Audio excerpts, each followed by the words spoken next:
¿Alguna vez has pensado en cómo crear la vida que realmente quieres? Vivimos en un mundo que parece estar fuera de control. A veces es difícil saber qué hacer o cómo seguir adelante. Pero, ¿y si hubiera una forma de enfrentar los problemas con calma y fuerza? ¿Te imaginas poder vivir bien, incluso cuando las cosas se ponen difíciles? Hay una idea antigua que nos puede ayudar: el estoicismo. Esta forma de pensar existe desde hace más de 2000 años y todavía hoy nos sirve. Personas importantes como Marco Aurelio, Séneca y Epicteto no solo hablaron de estas ideas, sino que las pusieron en práctica. Lo bueno es que el estoicismo nos enseña a manejar mejor nuestras emociones y a reaccionar de forma positiva ante los problemas. Piensa en poder estar tranquilo, aunque todo a tu alrededor esté en caos. Incluso podrías ver los obstáculos como oportunidades para mejorar. En este guión, vamos a explorar el estoicismo paso a paso. Hablaremos sobre cómo conocerte mejor, cómo controlar tus emociones y cómo ser una mejor persona cada día. La idea es que no solo entiendas estas ideas, sino que puedas usarlas en tu vida diaria. Estamos a punto de descubrir juntos una de las formas de pensar más útiles que existen. El estoicismo no solo te ayuda a lidiar con lo que pasa, sino que te anima a sacar algo bueno de cada experiencia. Antes de comenzar, te invito a suscribirte y a activar las notificaciones. Así, YouTube te notificará cuando subamos nuevo contenido que pueda iluminar tu camino estoico. Comencemos. Descubre cómo tomar control de tus emociones y desbloquear tu verdadero potencial con nuestra guía de crecimiento personal.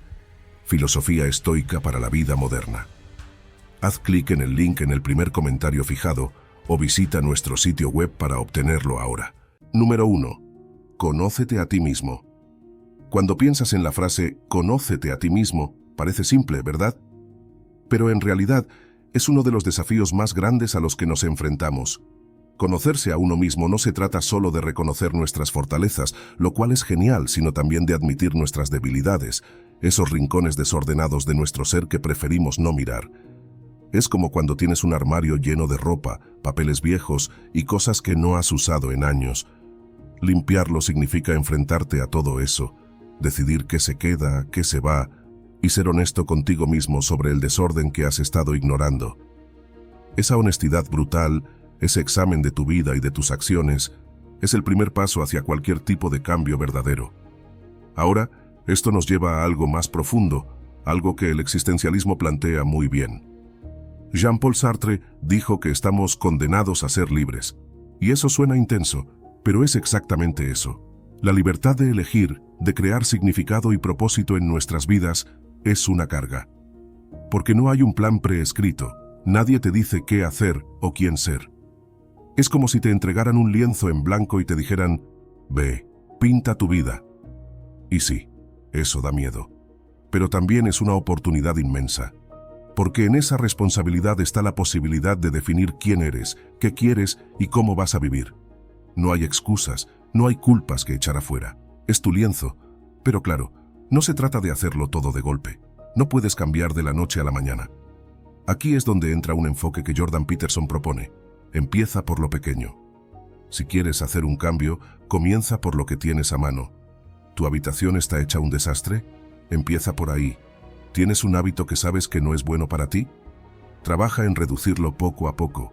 El cambio real y duradero no llega con grandes saltos, sino con pasos pequeños, alcanzables. Y lo más importante, hazte responsable de esos pequeños pasos. No esperes que nadie más lo haga por ti. Los estoicos lo entendieron perfectamente. Para ellos, la virtud es su propia recompensa. No se trata de obtener reconocimiento o validación externa. El simple hecho de ser mejor, más sabio, más fuerte, ya es suficiente recompensa. El proceso de automejora tiene un valor intrínseco que va más allá de cualquier resultado tangible. Cuando cultivas virtudes como la sabiduría, la integridad y la fortaleza interior, te das cuenta de que el verdadero premio es la persona en la que te conviertes, no lo que los demás piensen de ti. Y hablando de lo que piensan los demás, hay una trampa en la que caemos constantemente: la comparación.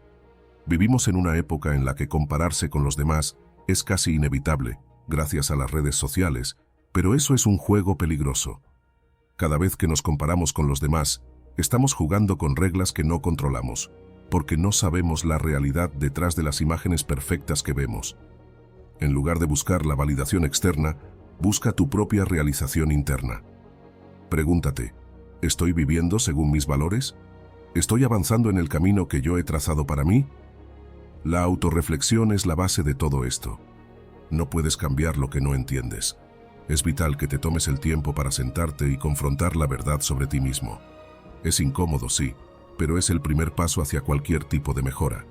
Y luego viene lo más importante: actuar. Reflexionar sin acción no lleva a ningún lado.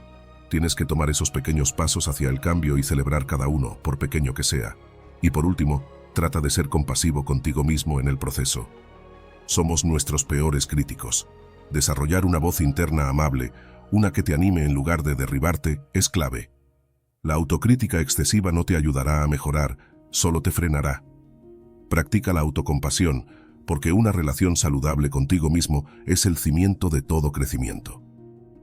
Recuerda lo que decía Epicteto: no son las cosas las que nos perturban, sino nuestras opiniones sobre ellas. Nuestra percepción de los desafíos es lo que determina cómo los enfrentamos. No es el obstáculo en sí lo que define nuestra vida, sino cómo lo interpretamos, cómo lo manejamos, cómo decidimos avanzar. Y ahí está el verdadero poder de la autorreflexión, en la capacidad de ver el desafío, reconocerlo y tomar acción para superarlo. Número 2. La importancia de tener una visión para la vida. Imagina que estás en medio de un vasto océano. No hay tierra a la vista, solo el horizonte en todas direcciones. ¿Cómo decides a dónde ir? Si no tienes una dirección clara, una visión que te guíe, podrías terminar a la deriva, sin rumbo, gastando energía sin saber si estás más cerca o más lejos de tu destino. Eso es lo que significa tener una visión para tu vida.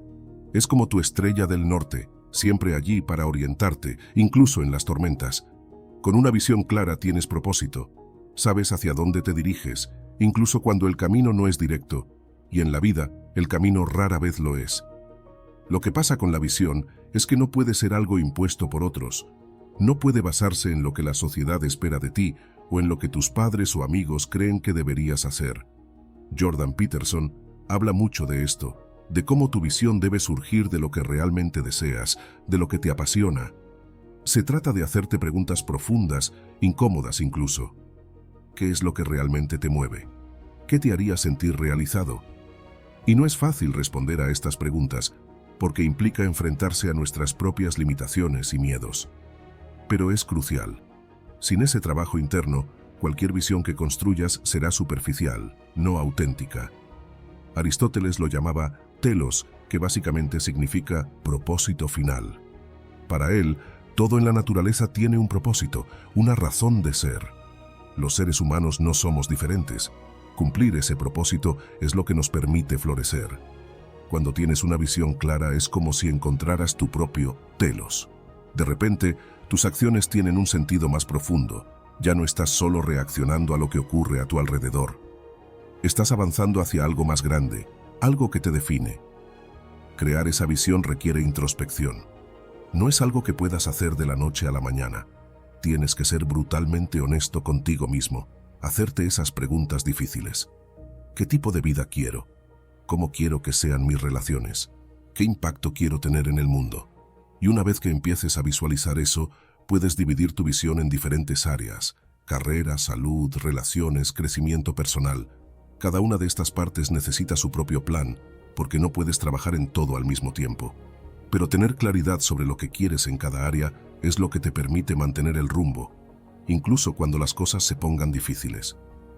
Por supuesto, la visión por sí sola no es suficiente. Sin acción, una visión es solo un sueño. Aquí es donde entra en juego la planificación. Debes dividir tus metas en pasos manejables, crear un plan de acción y establecer plazos. No esperes que todo suceda de golpe, porque eso nunca pasa. La visión es el gran cuadro, pero los pequeños pasos son lo que te lleva allí. Y esos pasos, por pequeños que sean, son importantes. Como decía Séneca, la suerte es lo que ocurre cuando la preparación se encuentra con la oportunidad. Si te preparas, si te alineas con tu visión, cuando llegue el momento, estarás listo. Sin embargo, mantener esa visión clara en el mundo actual puede ser un reto. Entre la rutina diaria, el trabajo, las responsabilidades, es fácil perderse. Pero aquí es donde la visión se convierte en un cambio de juego. Es lo que te da claridad, lo que te motiva cuando las cosas se ponen difíciles. Y una manera de mantenerla siempre presente es a través de la reflexión y la visualización. Tomarte el tiempo para escribir tus metas, visualizar lo que quieres, es un acto poderoso. No solo te ayuda a recordar tu por qué, sino que también entrena a tu cerebro para trabajar hacia ello. Aquí es donde la neurociencia se alinea con la filosofía. La neuroplasticidad, la capacidad de nuestro cerebro para cambiar y adaptarse, juega un papel clave. Estudios muestran que visualizar tus metas activa las mismas áreas cerebrales que cuando realmente las estás alcanzando. Es como si estuvieras entrenando tu cerebro para creer que ya estás en ese camino. Y eso aumenta tu motivación, te mantiene enfocado. Crear un tablero de visión, por ejemplo, es una técnica muy efectiva. Tener imágenes y palabras que representen lo que quieres en la vida es un recordatorio constante. Cada vez que lo veas, estarás reforzando esa visión en tu mente, y eso, a su vez, influirá en tus acciones. Como decía Nietzsche, aunque no sea un estoico, el hombre que tiene un porqué para vivir puede soportar casi cualquier cómo. Si tienes una visión clara, un propósito fuerte, no importará cuántos obstáculos enfrentes. Sabrás que cada desafío es solo una parte del proceso, una prueba más en el camino hacia tu destino.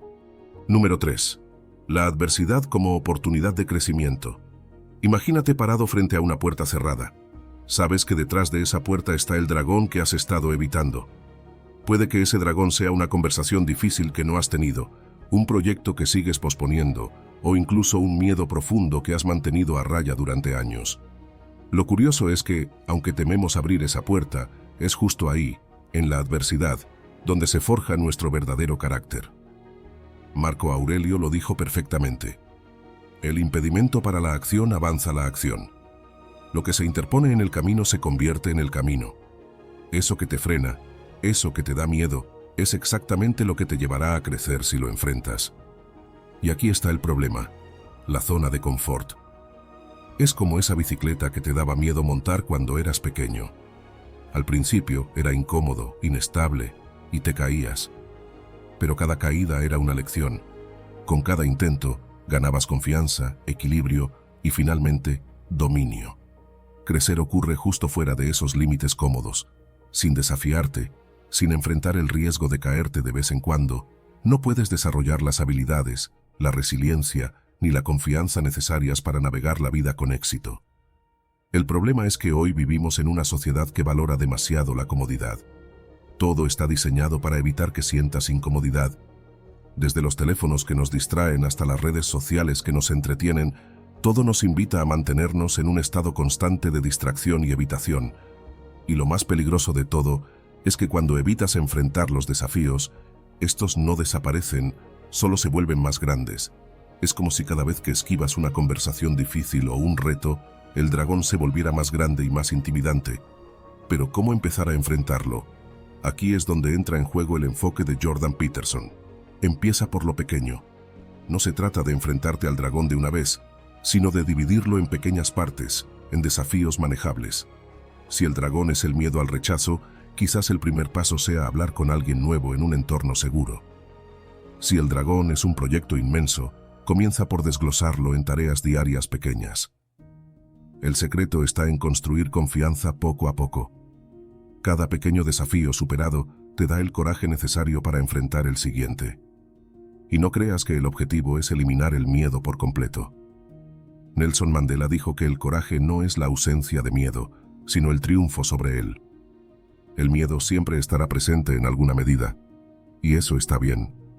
Lo que importa es actuar a pesar de él, porque es en esa acción donde descubres nuevas oportunidades, donde empiezas a darte cuenta de que tus límites no son tan firmes como pensabas, y es entonces cuando te das cuenta de tu verdadero potencial.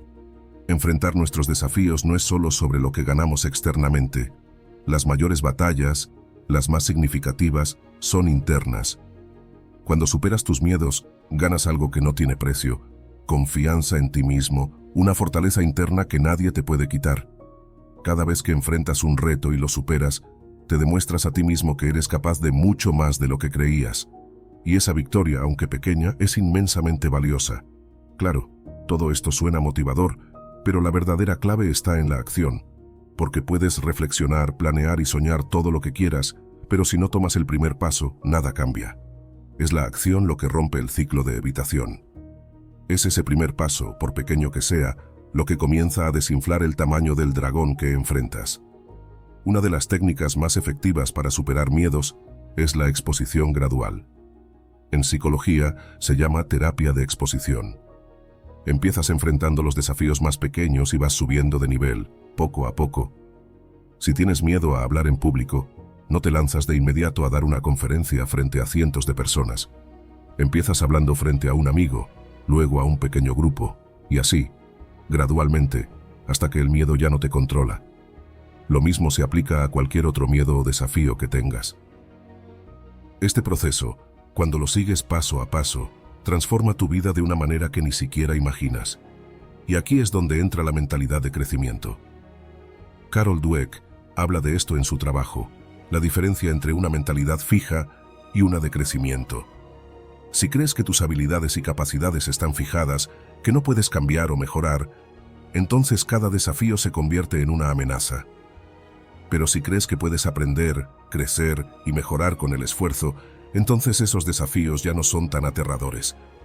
En lugar de verlos como obstáculos, los ves como oportunidades para desarrollar nuevas habilidades y fortalecer tu carácter. Como decía Séneca, no nos atrevemos a muchas cosas porque son difíciles, pero son difíciles porque no nos atrevemos a hacerlas. El miedo es parte del viaje, pero es al enfrentarlo cuando descubres de lo que realmente eres capaz. ¿Estás listo para abrir esa puerta y enfrentar tu propio dragón? Porque ahí, justo ahí, es donde comienza tu verdadero crecimiento. Número 4. El concepto del yo sombra. ¿Qué pasaría si te dijera que dentro de ti hay partes que no reconoces, facetas de ti mismo que has estado ignorando durante años? Esas partes ocultas, esas emociones que prefieres no enfrentar, ese es tu yo sombra. Carl Jung hablaba de esto en su teoría psicológica. El yo sombra es todo aquello que rechazamos de nosotros mismos porque lo consideramos inaceptable o simplemente indeseable. Piénsalo un momento. ¿Cuántas veces has reaccionado de manera inexplicable, con ira, celos o inseguridad, y luego te has preguntado, ¿de dónde vino eso? Ahí está tu sombra, asomándose sin que te des cuenta. Ahora, reconocer el yo sombra no significa ceder ante esos impulsos. No es aceptar que está bien actuar de manera destructiva, sino entender de dónde provienen esas emociones. Es un proceso de autoconciencia y aceptación. Incluso Jordan Peterson, conocido por su enfoque en el crecimiento personal, insiste en la importancia de hacer frente a estos aspectos ocultos de nuestro ser. No puedes ser una persona completa si solo ves una parte de ti mismo. La filosofía estoica también lo toca. El sabio estoico no teme ver sus defectos, sino que trabaja activamente para corregirlos. Es ahí donde reside la fortaleza, en la capacidad de mirarse sin filtros y decir, esto también soy yo, pero puedo mejorarlo. El verdadero peligro radica en negar este yo sombra. Cuanto más lo niegas, más poder tiene sobre ti. Piensa en la desconexión que muchas personas experimentan entre la imagen pública que proyectan y lo que realmente sienten en privado. Y con las redes sociales, esto se ha amplificado aún más. Todo está pulido, filtrado, diseñado para parecer perfecto. Pero cuanto más intentamos ocultar esas partes de nosotros mismos, más fuerte se vuelve esa sombra. La ira reprimida encuentra su camino en estallidos, la inseguridad en sabotaje personal. Y lo que parece ser control, en realidad es una pérdida total del mismo. ¿Cómo comenzamos a integrar esa sombra entonces? La clave está en la autorreflexión. Necesitamos observar nuestros pensamientos y emociones, sin juicio, pero con atención plena. Cuando notas patrones en tu comportamiento, esas reacciones recurrentes que te incomodan, ahí es donde debes enfocarte. No es fácil, y no va a ser cómodo, pero es en ese proceso de aceptación donde empiezas a liberarte. Porque al entender de dónde vienen esas emociones, te das cuenta de que muchas veces son producto de miedos antiguos, de inseguridades que llevas arrastrando. Y cuando puedes verlas por lo que son, pierden poder sobre ti. Una cosa es segura: el yo sombra no es intrínsecamente malo. De hecho, tiene el potencial de ser una fuente de crecimiento increíble. Cuanto más lo reconoces, más auténtico te vuelves. Empiezas a vivir alineado con quién eres realmente, en lugar de ser controlado por impulsos que no entiendes. Aceptar esas partes de ti mismo, por incómodas que sean, abre la puerta a una vida más plena, más auténtica, una vida donde no te escondes de tus propios demonios. Una técnica interesante para trabajar con el yo sombra es la silla vacía, utilizada en la terapia Gestalt. Imagina que puedes sentar a esa parte de ti, la que reprimes, en una silla frente a ti, y luego te permites dialogar con ella. ¿Qué le dirías? ¿Qué te diría esa parte de ti? Es una forma simbólica, pero muy efectiva, de darle voz a tus emociones reprimidas. Al hacerlo, facilitas la integración de esos aspectos rechazados y empiezas a resolver los conflictos internos que ni sabías que tenías.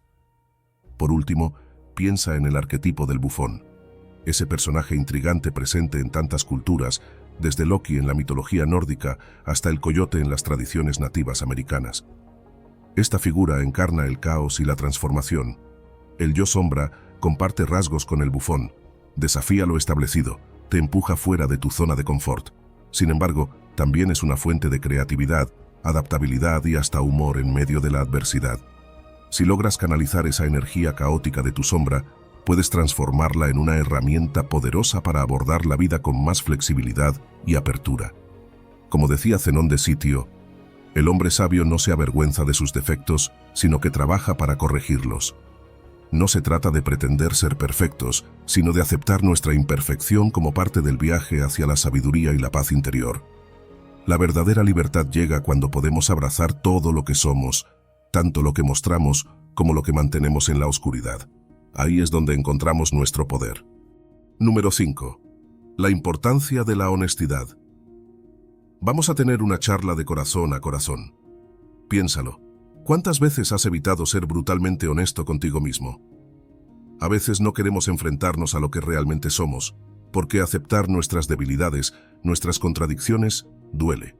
Pero, como dijo Sócrates, la vida sin examen no vale la pena vivirse. Si no te detienes a cuestionarte, a examinar tus suposiciones y ver quién eres en realidad, te estás perdiendo la posibilidad de una transformación genuina. Y aquí entra la visión de Jordan Peterson, quien habla mucho del poder de la verdad. No se trata solo de no mentirle a los demás, sino de no mentirte a ti mismo. Es fácil caer en la trampa del autoengaño, esas pequeñas mentiras que te dices para sentirte más cómodo en el momento. Pero cada pequeña mentira es como construir una casa sobre cimientos inestables. Puede que no lo notes al principio, pero con el tiempo esa casa se empieza a tambalear. Cuanto más te alejas de la verdad, más grande se vuelve la brecha entre el yo que crees ser y el yo que realmente eres. Es ahí donde entra la autenticidad. Kierkegaard hablaba de la enfermedad mortal, el desespero existencial que surge cuando no vivimos de acuerdo con quienes realmente somos.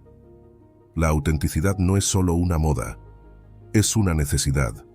Es tener el coraje de ser quien realmente eres, con todas tus fortalezas pero también con tus debilidades.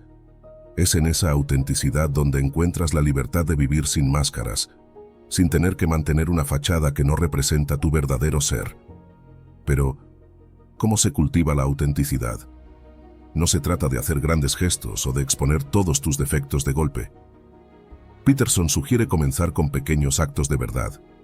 Presta atención a lo que dices, a cómo hablas de ti mismo y de los demás.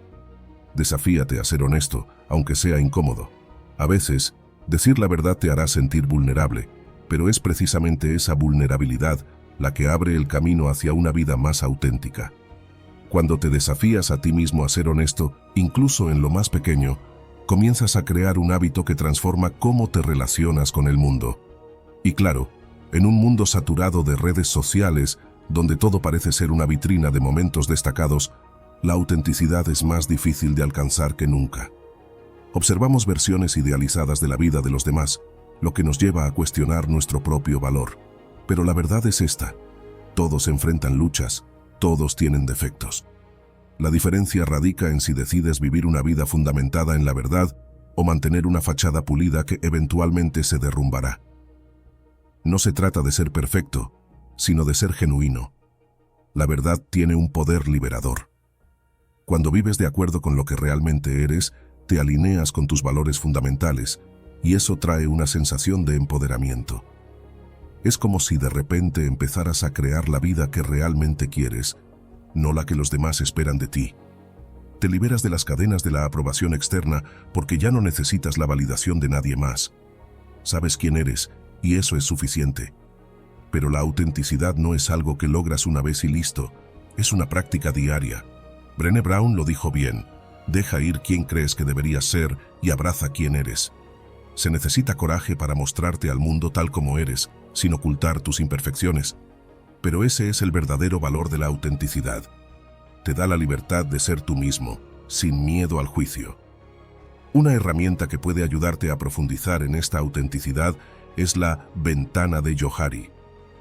Este modelo tiene 4 cuadrantes que representan lo que tú conoces de ti mismo y lo que los demás ven en ti.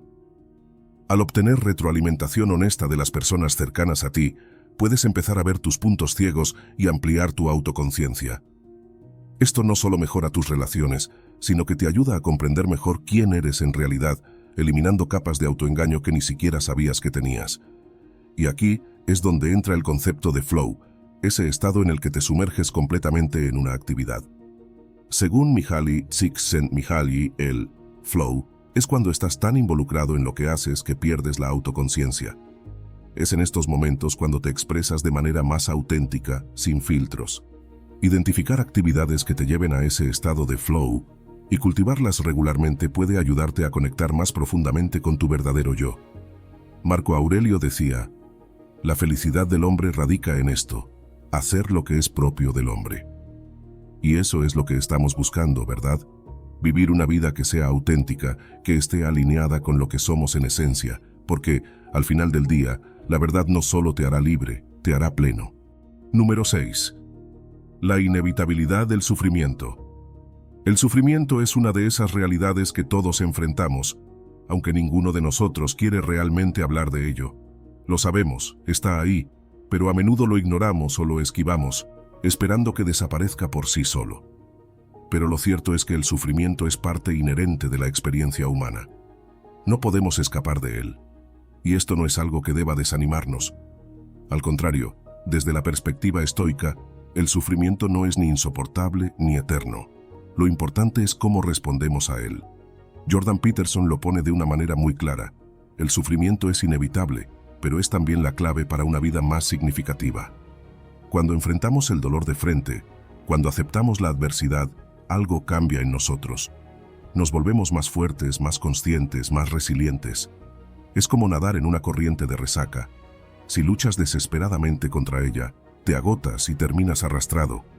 Pero si mantienes la calma y eliges el momento adecuado, puedes salir de ella. El sufrimiento es parecido.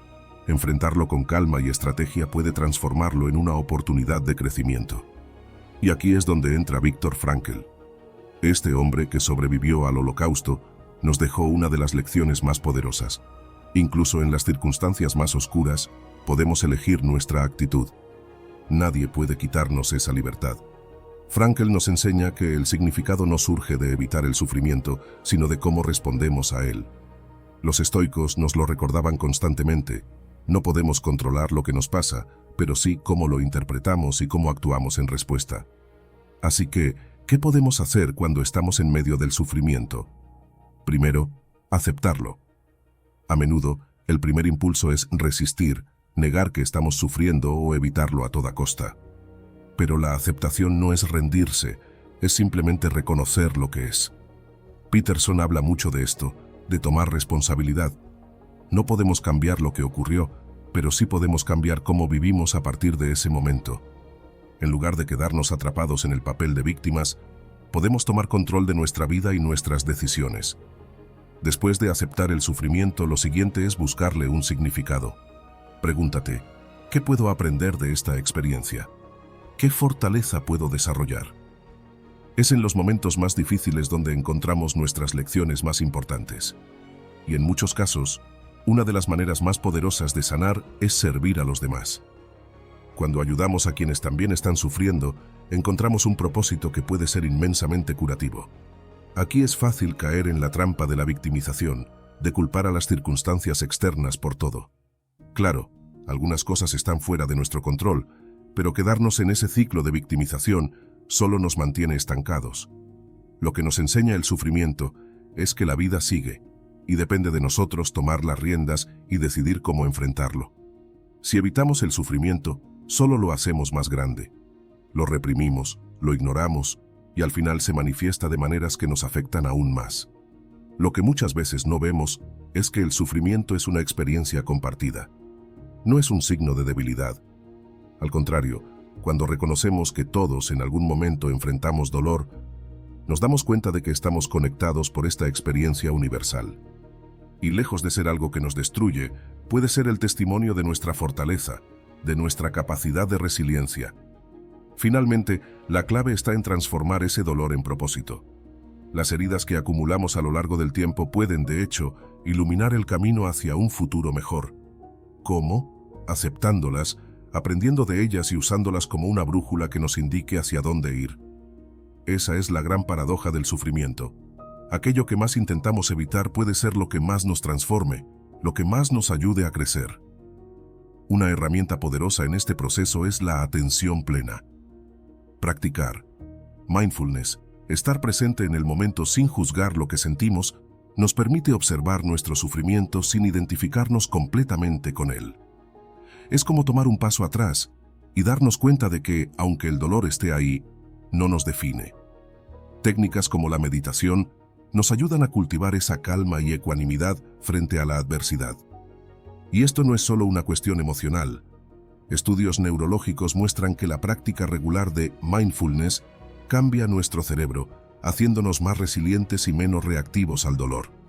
Al final, como decía Epicteto, no es lo que te sucede, sino cómo reaccionas a ello lo que importa. Todos sufrimos, todos enfrentamos momentos difíciles, pero es nuestra respuesta la que define quiénes somos y quiénes podemos llegar a ser. Número 7. El concepto del equilibrio en la virtud. El equilibrio es clave. Aristóteles lo decía claramente cuando hablaba del término medio dorado. La virtud, según él, siempre se encuentra en ese punto medio, entre dos extremos. Piensa en el coraje, por ejemplo. Si tienes muy poco coraje, te conviertes en un cobarde, incapaz de defenderte o de luchar por lo que es importante. Pero si tienes demasiado coraje, te vuelves temerario, tomando riesgos innecesarios y peligrosos. Lo mismo pasa con la compasión. Ser compasivo es una virtud, pero sin un balance adecuado, puede volverse problemático. Demasiada compasión puede llevar a permitir comportamientos dañinos o evitar que las personas enfrenten las consecuencias de sus acciones. Jordan Peterson ha sido un crítico de este énfasis excesivo en la compasión, argumentando que muchas veces dejamos de lado la responsabilidad personal en nombre de ser misericordiosos. Claro, ser compasivo es necesario, pero también lo es la justicia. A veces, la forma más verdadera de compasión es lo que llamamos amor duro.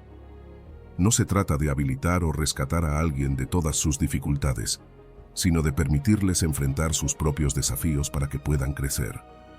Ayudar a una persona a evitar todas las consecuencias de sus acciones no es ayudarlos a largo plazo. La analogía de la crianza es muy clara aquí. Un padre que ama incondicionalmente a su hijo, pero que nunca pone límites, termina con un niño que no está preparado para la vida.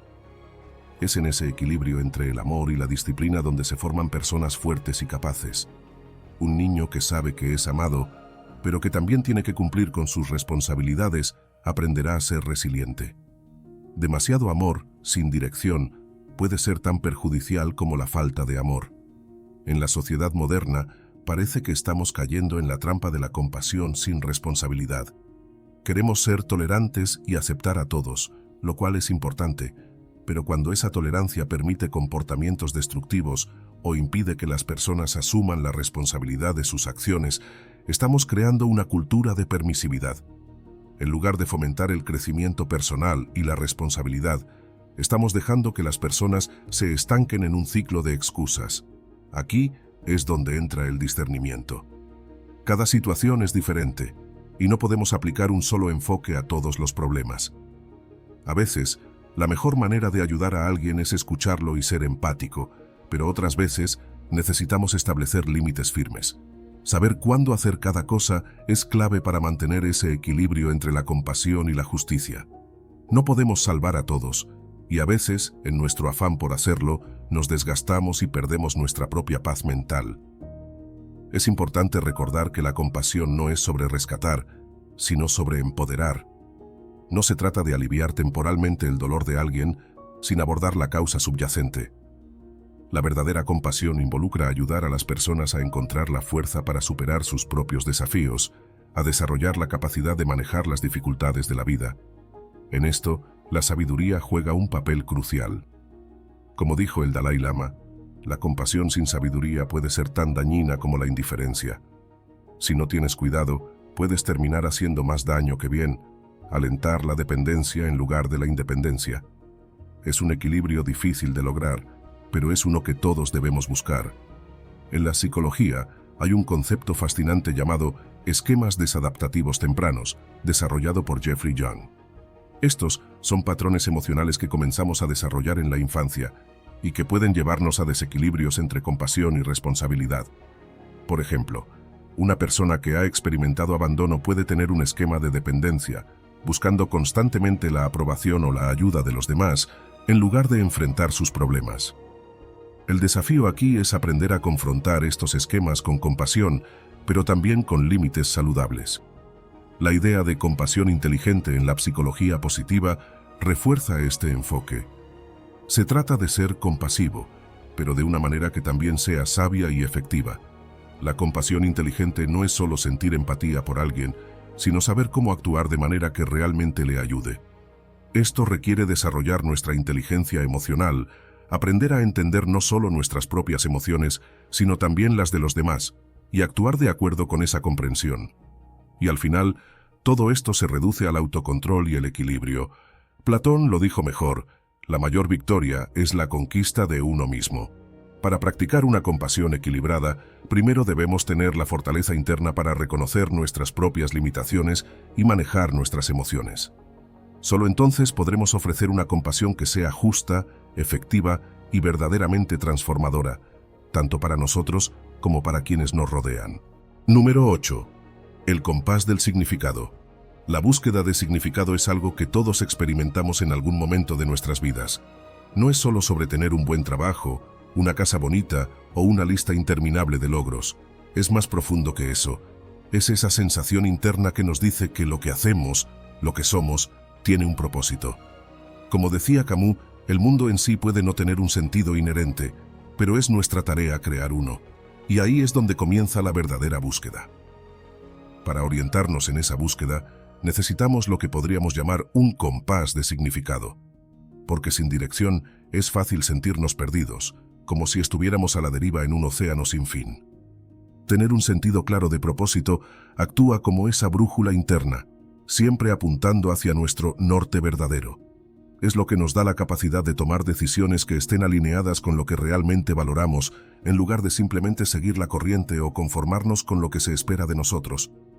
Y aquí es donde el mundo moderno a menudo se interpone. Estamos rodeados de distracciones, desde el consumismo, las redes sociales, hasta la presión por conformarnos con estándares externos. Todo esto puede hacer que perdamos de vista ese compás interno, haciéndonos creer que el éxito está en la acumulación de cosas o en la aprobación de los demás. Pero la verdadera realización no viene de fuera. Viene de estar en sintonía con lo que realmente importa para ti. Jordan Peterson tiene una serie de ideas sobre cómo encontrar ese propósito. Todo empieza por explorar tus valores fundamentales. Pregúntate, ¿qué es lo que realmente importa para mí?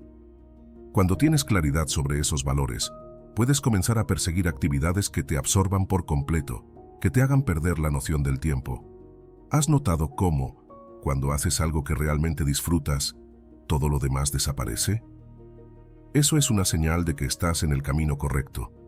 Contribuir a algo más grande que uno mismo también es una clave importante en este proceso. Puede ser a través de tu trabajo, tu familia, tu comunidad. Cuando haces algo que tiene un impacto positivo más allá de ti, empiezas a sentir un sentido de propósito más profundo. Es lo que Peterson llama el viaje del héroe. Enfrentas tus propios desafíos, superas obstáculos y en el proceso te transformas y ayudas a los demás. y para muchos conectar con lo trascendente, ya sea a través de la espiritualidad, la religión o simplemente el asombro ante la vastedad del universo, es una forma poderosa de encontrar sentido. No se trata de tener todas las respuestas, sino de abrazar el misterio, de saber que eres parte de algo mucho más grande. Pero este viaje no tiene un destino final. No es que un día te despiertes y pienses, ya lo encontré, ya tengo todo el significado que necesito. No, es un proceso continuo, un viaje de toda la vida. Se trata de seguir explorando, seguir cuestionando, seguir creciendo. Y lo más importante, vivir de manera auténtica, alineado con tus valores más profundos. En este camino la comunidad juega un papel esencial. No estamos solos en esta búsqueda. Tener conexiones sociales fuertes, pertenecer a un grupo o una comunidad que comparte tus intereses o valores puede darte ese sentido de pertenencia y propósito compartido. Las relaciones, los lazos familiares, las amistades profundas, todo esto contribuye a que nuestra vida tenga más sentido. No solo estamos aquí para nosotros mismos, sino para formar parte de algo más grande. Recuerda, como decía Epicteto, no son las cosas las que nos perturban, sino nuestro juicio sobre las cosas. No importa lo que ocurra en el mundo exterior, lo que realmente define nuestro sentido de propósito es cómo interpretamos y respondemos a esas circunstancias. Así que, la próxima vez que te sientas perdido o sin dirección, mira hacia adentro. El compás que estás buscando ya está en ti. Solo tienes que sintonizarlo. Número 9.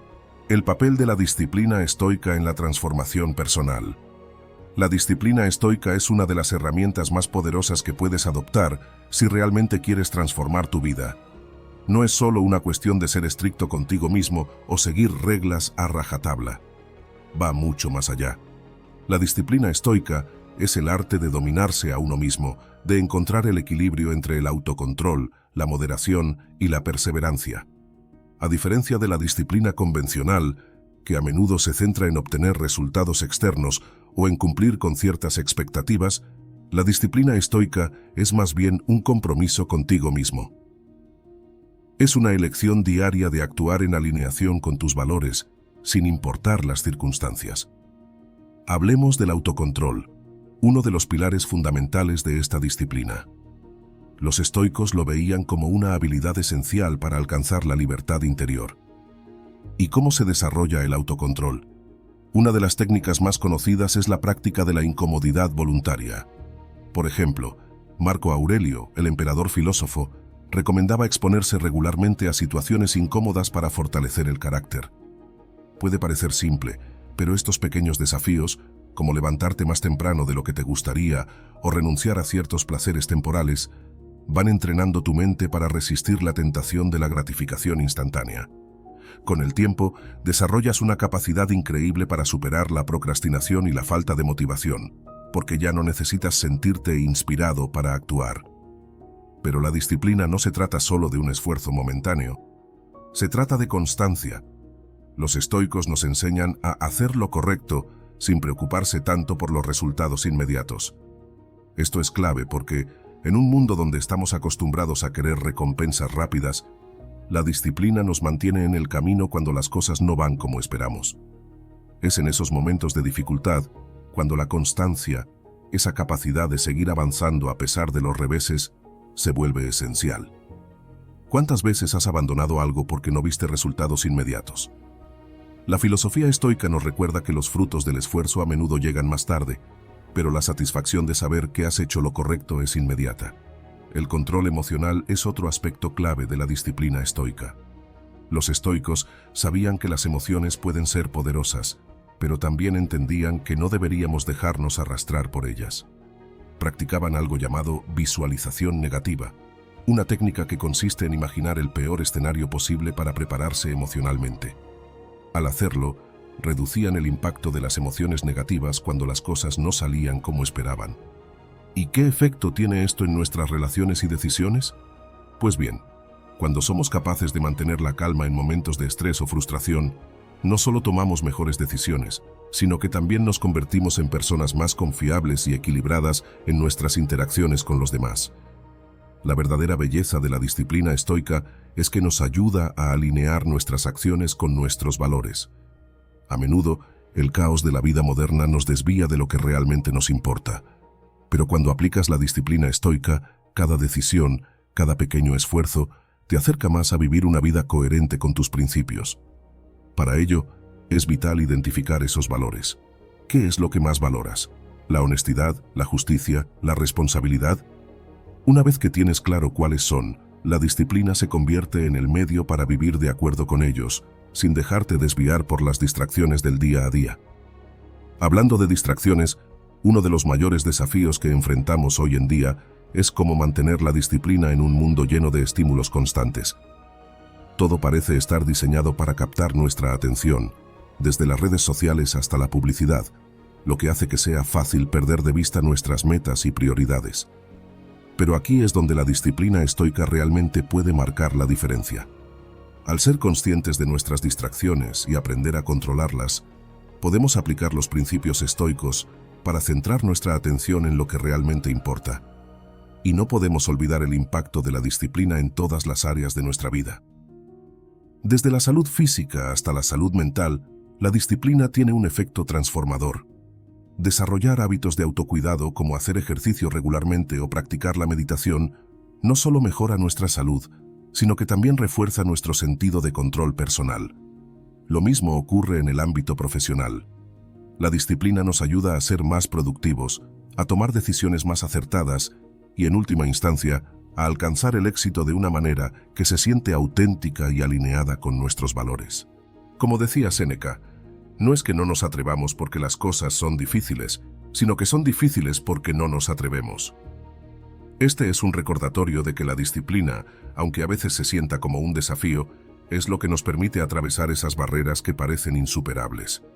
Al final, el esfuerzo que ponemos hoy en desarrollar nuestra disciplina se traduce en una vida más plena, más auténtica y más significativa. Así que no te preocupes tanto por la dificultad del camino, preocúpate por dar ese primer paso con determinación y coraje. Número 10. Superando el miedo al fracaso. Lecciones del estoicismo.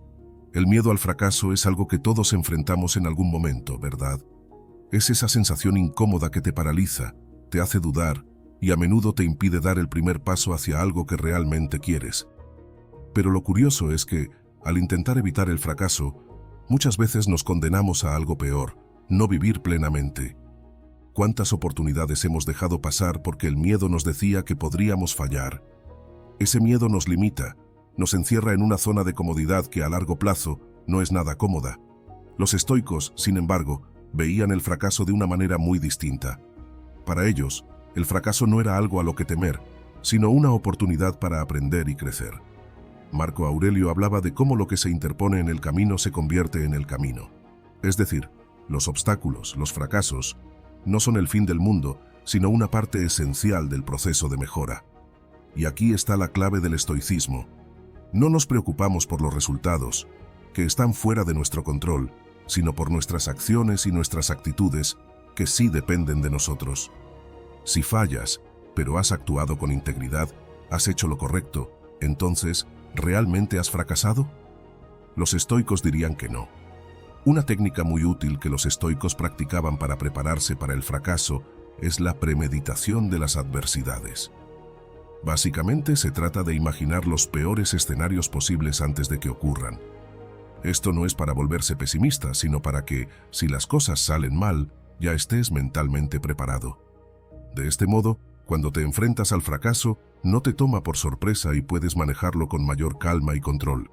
Además, esta práctica te ayuda a poner en perspectiva tus problemas.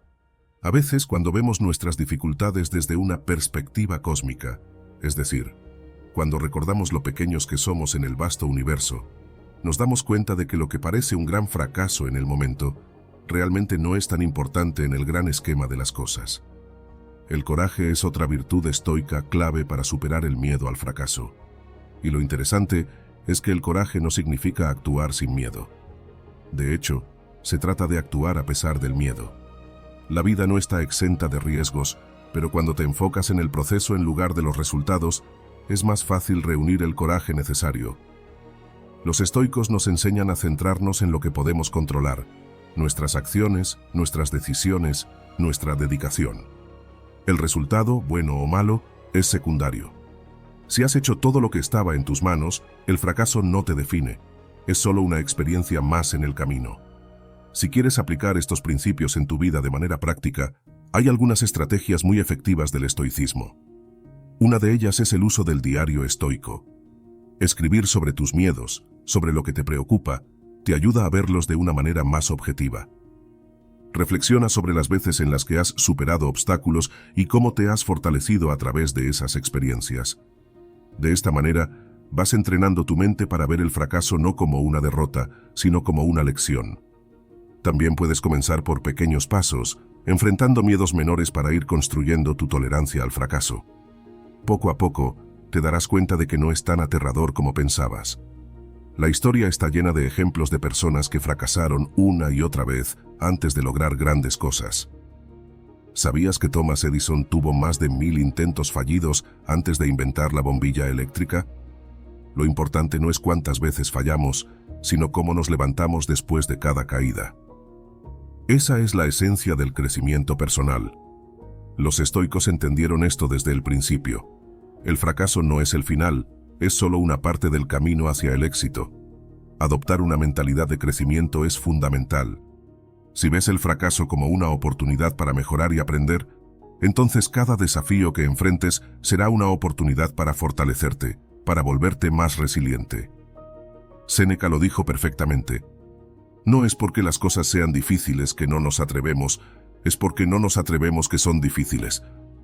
A menudo, lo que nos detiene no es la dificultad del desafío, sino nuestra percepción de él. Cuando cambiamos nuestra mentalidad y enfrentamos nuestros miedos, descubrimos que somos mucho más capaces de lo que creíamos. Así que la próxima vez que el miedo al fracaso te detenga, recuerda, no es el fracaso lo que debemos temer, sino no intentarlo en absoluto. Atrévete a fallar, atrévete a aprender y sobre todo, atrévete a vivir plenamente. Número 11. La práctica de la gratitud estoica como catalizador del cambio. Piensa en esto. ¿Cuántas veces al día te detienes a agradecer lo que tienes? En un mundo donde constantemente buscamos lo próximo, lo nuevo, lo que nos falta, la gratitud parece un concepto olvidado, pero para los estoicos era fundamental. Ellos veían la gratitud no solo como una emoción pasajera, sino como una práctica consciente y activa. Era su manera de alinearse con el orden natural del universo, de aceptar la vida tal y como es, con sus altos y bajos. Marco Aurelio, uno de los más grandes exponentes del estoicismo, practicaba la gratitud diariamente, no solo por lo que era fácil o placentero, sino por todo lo que el universo ponía en su camino, incluidas las dificultades. La gratitud, en su esencia estoica, cambia completamente nuestra perspectiva. Nos invita a enfocarnos en lo que ya tenemos en lugar de lo que nos falta.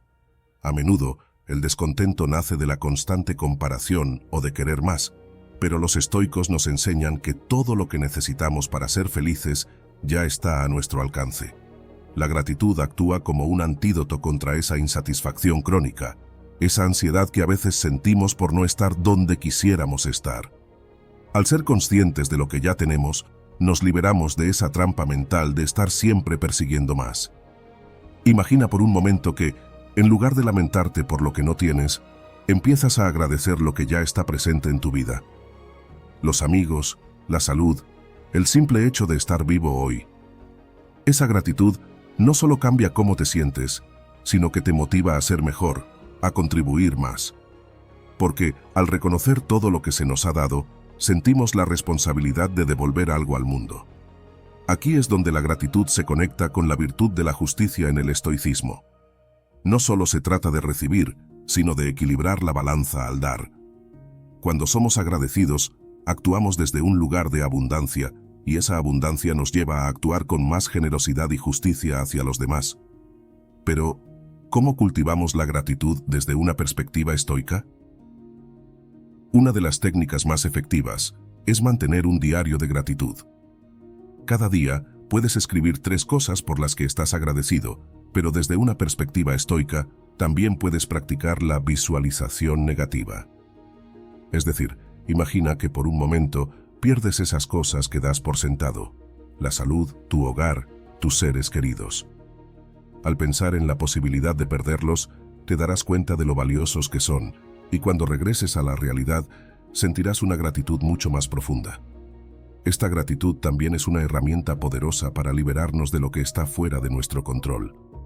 Los estoicos repetían una y otra vez que no podemos controlar lo que nos sucede, solo cómo reaccionamos ante ello. La gratitud nos ayuda a aceptar esto. Cuando agradecemos lo que tenemos, sin exigir que las cosas sean diferentes, encontramos una libertad interior que pocos logran. Ya no dependemos de circunstancias externas para sentirnos en paz. Y esto no es solo filosofía. La ciencia moderna ha validado que la práctica regular de la gratitud impacta de manera significativa nuestro cerebro. Investigaciones han mostrado que ser agradecido puede, literalmente, reconfigurar nuestras conexiones neuronales, entrenando nuestra mente para ser más optimista y resiliente. Los beneficios neurológicos son concretos: mayor bienestar emocional, reducción de la ansiedad y mejora en la calidad del sueño. Es realmente asombroso cómo una práctica tan sencilla puede tener un efecto tan profundo en nuestra salud mental. La gratitud estoica también actúa como un puente entre las enseñanzas antiguas y las prácticas de desarrollo personal modernas. Lo que los estoicos entendieron hace miles de años, hoy lo vemos reflejado en técnicas de coaching y terapia.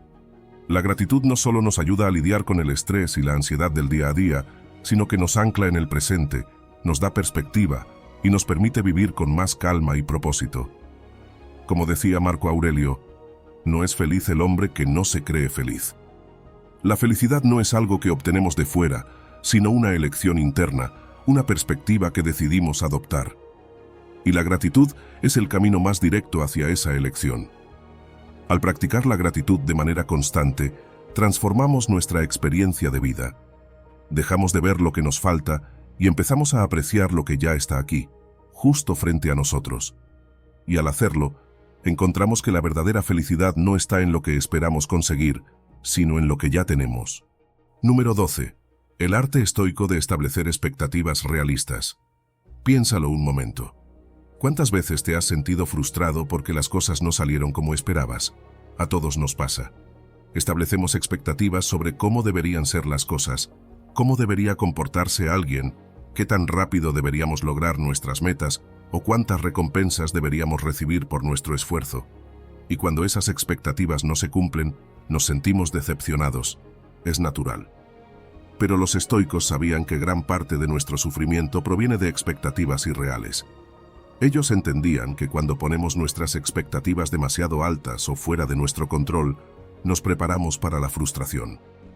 Marco Aurelio, en sus Meditaciones, reflexionaba sobre cómo deberíamos empezar cada día diciéndonos a nosotros mismos: hoy me encontraré con la ingratitud, la insolencia, la deslealtad. Esto no es un enfoque pesimista, como podría parecer al principio, sino un enfoque realista. Marco Aurelio sabía que esperar que todo salga bien, que la gente sea siempre amable o que no haya obstáculos en el camino es ilusorio. Los estoicos enseñaban que es esencial ajustar nuestras expectativas para alinearlas con la realidad, y esa es la clave para evitar la frustración. ¿Y cómo logramos establecer expectativas más realistas? Todo comienza con esa distinción fundamental en el estoicismo: lo que está bajo nuestro control y lo que no. Epicteto lo dijo de forma sencilla pero poderosa: no son las cosas mismas las que perturban a los hombres, sino las opiniones que ellos tienen sobre las cosas. En otras palabras, no es lo que sucede lo que nos hace sentir mal, sino cómo interpretamos lo que sucede. No podemos controlar las acciones de los demás, el clima o incluso muchos de los resultados de nuestros propios esfuerzos. Lo que sí podemos controlar son nuestras reacciones, nuestras actitudes y nuestras expectativas. Una técnica muy efectiva que los estoicos practicaban es la visualización negativa.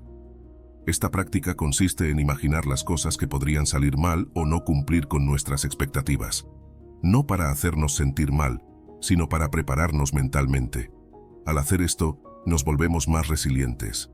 Si algo sale mal, ya estamos preparados. Si todo sale bien, entonces nos sentimos aún más agradecidos. Este ejercicio no es pesimismo, es realismo estratégico. También es importante desafiar nuestras propias expectativas a través del diálogo interno. A veces, ni siquiera somos conscientes de que nuestras expectativas son poco realistas. Es en esos momentos donde debemos preguntarnos: ¿realmente es razonable esperar que todo salga perfecto? ¿Estoy poniendo demasiado peso en algo que no puedo controlar? La autorreflexión es clave aquí. Cuando nos conocemos mejor, cuando sabemos cuáles son nuestras limitaciones y capacidades, podemos ajustar nuestras expectativas de manera más precisa. Las expectativas realistas no solo nos protegen de la frustración, sino que también nos hacen más resilientes ante los desafíos. Cuando no esperas que todo sea fácil, cuando sabes que los problemas son parte del camino, desarrollas una mayor capacidad para enfrentarlos con calma. Y lo mejor de todo es que, al ajustar nuestras expectativas, también podemos encontrar una mayor satisfacción en la vida. En lugar de sentir que siempre nos falta algo, aprendemos a apreciar lo que tenemos, lo que hemos logrado, sin compararlo constantemente con lo que debería ser. Ahora no estoy diciendo que debamos dejar de tener ambiciones. No se trata de conformarse, sino de encontrar un equilibrio entre la ambición y el realismo. Tener metas grandes y desafiantes es importante, pero también lo es ser flexible. El mundo cambia, las circunstancias cambian, y nuestras expectativas deben ser lo suficientemente adaptables para ajustarse a esos cambios sin que nos derrumbe. La gratitud juega un papel esencial en todo esto. Cuando practicamos la gratitud, nos enfocamos en lo que ya está en nuestras vidas. Nos ayuda a darnos cuenta de que, aunque no todo salga como lo planeamos, ya tenemos mucho por lo que estar agradecidos, y esa gratitud nos protege de la trampa de esperar siempre más. En lugar de pensar constantemente en lo que falta, la gratitud nos ancla en el presente y nos permite estar en paz con lo que tenemos, mientras seguimos avanzando hacia nuestras metas. Al final del día, establecer expectativas realistas es una habilidad. Es una práctica diaria que los estoicos dominaban porque entendían que la vida no siempre es como la imaginamos, y está bien. La verdadera libertad y paz interior vienen de aceptar esa realidad y ajustarnos a ella, en lugar de luchar contra lo inevitable. Como decía Marco Aurelio, la vida está llena de interferencias, ingratitud y desafíos. No podemos evitarlo, pero sí podemos decidir cómo enfrentarlo. En este viaje a través de la sabiduría estoica, hemos descubierto no solo cómo enfrentar nuestros desafíos con valentía y serenidad, sino también cómo cada uno de estos principios atemporales puede guiar nuestras acciones diarias hacia una vida más plena y significativa. El estoicismo no es solo una teoría filosófica distante, es una herramienta práctica que nos equipa para vivir con propósito, resiliencia y autenticidad en un mundo que constantemente pone a prueba nuestra capacidad de mantener la calma y la claridad. Te invito a reflexionar sobre cómo estos principios pueden aplicarse en tu propia vida. ¿Qué aspectos del estoicismo resonaron más contigo? ¿Cómo puedes implementar estos cambios, paso a paso, para transformar no solo tu percepción de los desafíos, sino también tu respuesta ante ellos? Y no olvides suscribirte. Juntos podemos construir una comunidad que no solo enfrenta la adversidad con fuerza, sino que también celebra el crecimiento y la sabiduría que cada desafío trae consigo. Si has llegado hasta el final de este video, eres una persona dedicada, comprometida con el aprendizaje y el crecimiento personal. El hecho de que hayas llegado hasta el final demuestra tu determinación para absorber conocimiento y aplicarlo en tu vida. Sigue buscando conocimiento y trabajando para convertirte en la mejor versión de ti mismo. Recuerda que el aprendizaje es un viaje continuo y gratificante. Comenta "Soy una nueva versión" para hacernos saber que llegaste hasta aquí.